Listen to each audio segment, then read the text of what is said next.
And, and to that end, when I first started, I was like putting clips on Instagram and, reels and whatnot. And I stopped doing that because it just didn't move the needle. Like it was kind of like, yeah, like my three friends that like will be willing to listen to the podcast. I have more than three friends. That's not what I'm saying.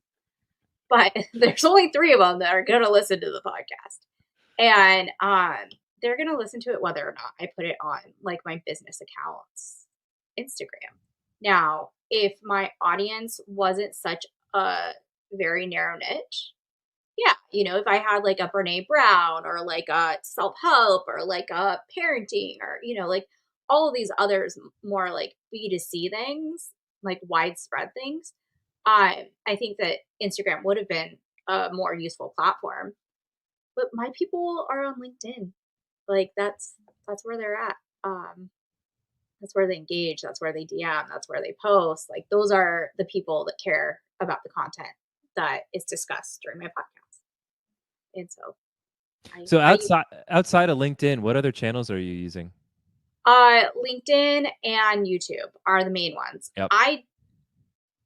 And this is a personal choice. I'm not coming at anyone for any reason, and I will leave it at that. I choose to abstain from X, formerly known as Twitter. Fair enough. But I think that YouTube is a fun place to experiment. I know for a fact that I can ask everyone I've ever worked with, and I've been like, hey, if you didn't know how to do something, where do you go to look for it? YouTube. YouTube. YouTube will walk you through Yeah. literally every single aspect of your job, any job that you have. Any job that you have.